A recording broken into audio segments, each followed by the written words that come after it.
Hey guys, I'm Jay, and today we're going to look at a damn handsome CRKT No Time Off. It's model number 5350. So let's get started with the features, then we'll go into my 7 likes and dislikes, and make sure that you stick around until the end so you can see the full specs on this. And if you're a subscriber, you'll see your name in the credits. Now, I know you guys have super busy schedules, so I'll keep this short. You need knife reviews that get right to the point. Do yourself a favor and click on subscribe. Now, the No Time Off was designed by Flavio Ikoma, and it is a manual action liner lock. However, it is not just your standard run-of-the-mill liner lock. It features a little mechanism inside called the ILS, and that stands for Ikoma Lock System. And if that name sounds familiar, well, it should, because I just mentioned it 2 seconds ago. So what this is, see if you guys can see that. It's this little piece of metal. There's a spring in there. So what you do is you push down on it, and then you're able to move the liner out of the way. Do that one more time just so you guys can see it.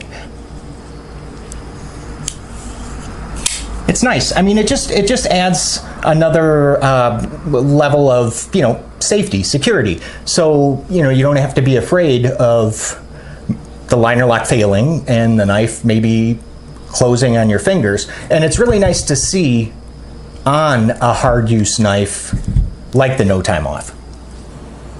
The blade is riding on a ball bearing system, the IKBS, which stands for Ikoma bearing system.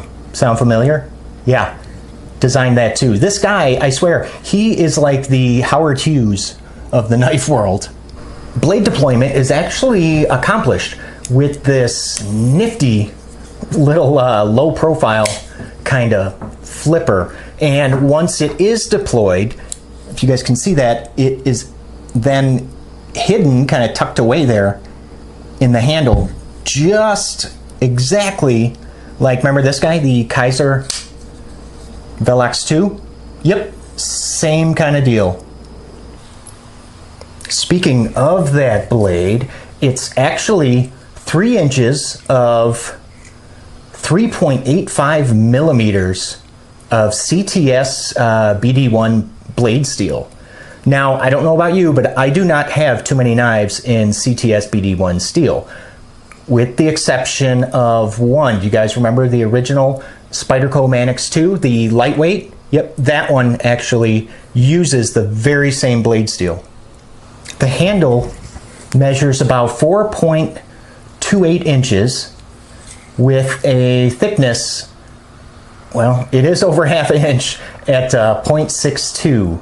Now the closed width, so how much room that this guy is actually going to take up in your pocket, is right at 1.5 inches. So yeah, 1.5. Okay, let's see how much this little bulldog weighs. 5.9 ounces, which is going to be about the equivalent of 1, 2, 3, 4, 5, 6, 7 AA batteries. Okay, 7 likes and dislikes. Let's get into it, and let's get started with number 1. That makes sense, right? Curb appeal. So the aesthetics, the appearance, how it looks. I gave this a like. I think the blade to handle ratio is pretty good. I love a very nice wide blade profile. Like that a lot. I like how the blade shape and the handle design go together just really well. Now, I do wish, if we look here at the spine of the handle, now this is considered to be a hard use knife, so I really wish that they would have used barrel spacers here. And it's just personal preference, and that would just be merely for the ease of cleaning, because if it's a hard use knife, it's going to get dirty, you're going to need to clean it pretty often. So that's my only gripe in that characteristic, but again, it's a small one. So still, overall, curb appeal is going to be a like. Number 2, the ergos. Very, very comfortable grip. Nice thick handle with that like waffle pattern on the GFN scales. Feels really good in the hand. The curved shape of the handle also makes that lock-in grip even better. Now, there are actually, you're not going to believe this, but there are 7 areas of jimping on this little knife. On the spine, you're looking at 1, see that right there, right at the pivot. And then if you look farther up the blade spine, that's number 2. Actually, that's really nice. On the back spacer, there, and on the butt end, there. So what is that? We're at 1, 2, 3, 4. Oh, on the flipper. So that's number 5. 6. Oh, on the Ikoma locking system. You can see a little bit of jimping on that. And I don't know if you guys can see this, but there is a very small patch of jimping right there on that forward finger choil, which I think is pretty darn cool. That is just very, very thoughtful. On the spine of that blade, there is actually 3 different platforms for your thumb. Let me see if I can show you guys. So there would be, yeah, just like this. You see that? And then if you want to go ahead and move up right to there, you can. If you would like to move up even further, you can do that as well. So yeah, 1, 2, 3. That is just awesome. I love that. Now, the handle is on the shorter side. What did we say? 4.28 inches. Now, I have medium-sized hands. I can just barely, in this grip, let's see if I can show you guys. Yeah, if I kind of scrunch them together, I can fit all 4 of my fingers there on it. It doesn't feel too bad. But if you choke up here by using that forward choil, then, oh yeah, even for larger hands, you'll have no problem fitting your entire hand there on the handle.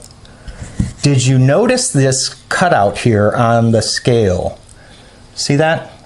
That circular patch missing on both sides. Now, this is what I think that this is for, is to be able to change grips really, at least that's what I use it for, really quickly. So like if you pinch it here, bam, look at that. And then back again. Again, very, very thoughtful. Ooh, what about a bow drill? Now, I'm not one of those, you know, survivalist guys, so I don't know. Any of you out there that are watching, you know, please chime in on this in the comment section. But what about like a bow drill? Could you maybe use it like that? Like this, let me show you what I mean. So like, let's say the pencil, okay, and then set your knife on top like that. And that, I don't know. You know what? I'm guessing. I don't know. But anyway, I use that area just kind of for changing the grip up, and it works very well like that. The balance of the No Time Off, let's check that too. Oh yeah. Wow. Well done. Gosh darn it. And you know what, guys? I always friggin' forget to do this. I want to bring in some other knives just so you can get an idea of what we're working with today. So the Recon 1 and the PM2. Let's see. And which one? Oh, let's bring in my favorite knife in the whole wide world, the Viper Vox Fortis. Number 3, materials. This is going to get a like. Now it's really, we already talked a little bit about this, but the CTS BD1 blade steel, glass filled nylon scales is fine. You know what, I have no problem at all with that blade steel. It really is a decent blade steel. I mean, I like BD1 a heck of a lot more than I do AUS 8. I think it's better than 440C, better than HCR 13 MOV, and even, now you might not agree with this, I feel that it's even a little bit better than Sandvik blade steel. Now, considering that the scales are glass-filled nylon, so what, fancy for plastic, the scales do not feel plasticky at all. And I don't know if that might be, maybe it's attributed to this like waffle-like pattern, but yeah, the scales do not feel like that cheapy plastic at all. I do wish that they would have used bronze washers in here as opposed to the ball bearings. Now I know, I mean, ball bearings are great. I love them. I mean, the action is just incredible. But now, since this is being marketed as a harder use knife, so, you know, you're not really going to want to get a lot of dirt in a bearing system. I mean, that will gum up the works pretty darn quick. It's a heck of a lot easier to clean out the pivot if it's just bronze washers. Again, personal preference, that's all, so minor. But overall, I've got to give materials a like. Number 4, the action. That's going to get a like. I mean, well, you guys can see it. It's awesome. I mean, it's quick, it's smooth. And you know what? On this knife, the pivot is actually completely and fully tightened. So you know what that means. Anytime that you have a knife that is completely wrenched down and you're still able to have that kind of action, well, that just screams quality. So I like to see that. The Detent, now I would not call the Detent strong and I would not call it weak. So let's just say medium strength Detent. I can shake it open. However, it's not easy to do. Hold on. There we go. So you can, one more, yeah, there, a little. So let's just say it's a tad soft, so we'll call it about medium strength. Now, when you deploy the blade with the flipper, you absolutely have to use like the push button kind of technique, because if you try and do it light switchy, let me see, yeah, it's not going to happen. So you do have to push button kind of deploy it. No big deal, but just something that I want you guys to be aware of.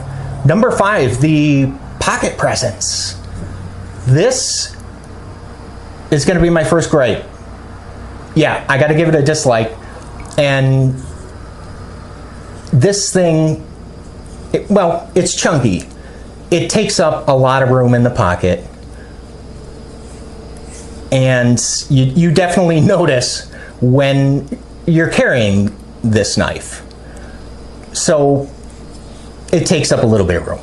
Now the pocket clip, I love that it's deep carry. However, it's only one position, and of course that one position is tip down, right hand only. Of course it is, right? Now to show you guys this next little feature, I need to bring in a prop. And let me see if I can do this right for you. Right about, how's that look? Good? Yeah. Now, the blade, look at that. So when you're on, like cutting on a flat surface, because of that hidden flipper, almost the entire cutting surface look at that.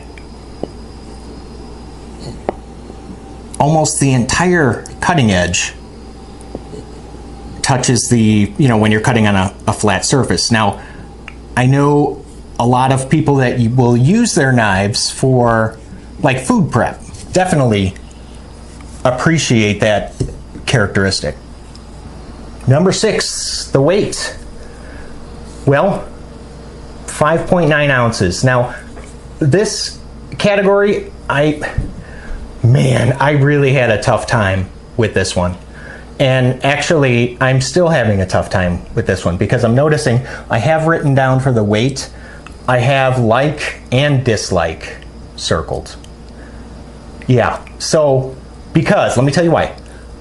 While 5.9 ounces it's a lot. It's heavy, especially for a knife with a 3-inch blade. It's a lot.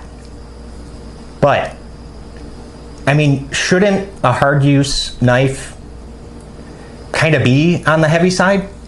I mean, wouldn't it be kind of weird to have like a hard use knife that was like light? You would feel like you're gonna break it. So that's why I'm really having a tough time deciding on whether or not I like or dislike the weight. Because yes, it's heavy, but a hard use knife should be heavy. So I don't know, guys. I might have to just go undecided there. And you guys are gonna hate me now because now number 7, yeah, I also circled like and dislike.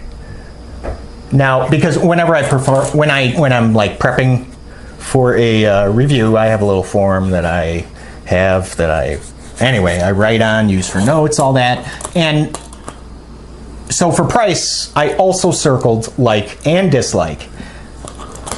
Let me tell you why that is. Now, this plain edge version, I have seen anywhere from $70 to $75.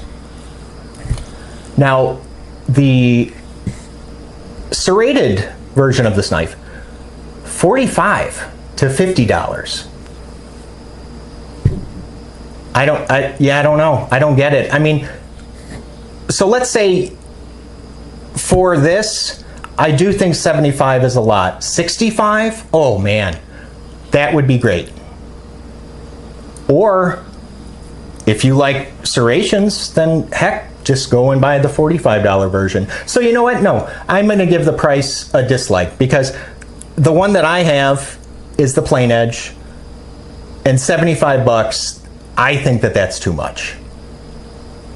Again, for BD1 blade steel, plastic scales, that's too much money. 65 bucks would be awesome.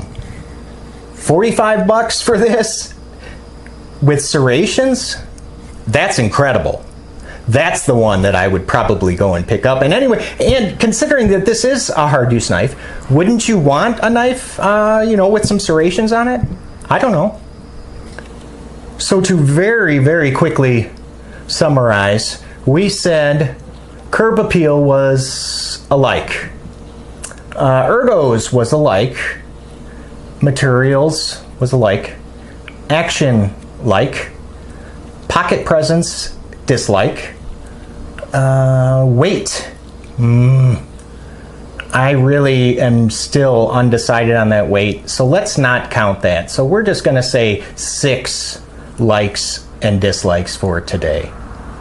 And price was a dislike. Excuse me, dislike for this model, for the plain edge. So what is that? 4 to 2. So for those of you keeping score at home, that would make this a very solid recommendation from me. It's a great, just a great hard use knife with decent blade steel. Definitely no time off. CRKT, I like it. Now, if this video about the no time off answered most of your questions, you know what, guys, just go ahead and just leave a like. Go ahead. Now, don't go anywhere because I am about to show you the full specs on this. And if you're a subscriber, you're going to see your name in the credits. Yep. So I want to thank you guys for stopping by and letting me talk knives with you. And I will see you at the next video. You guys take care, okay?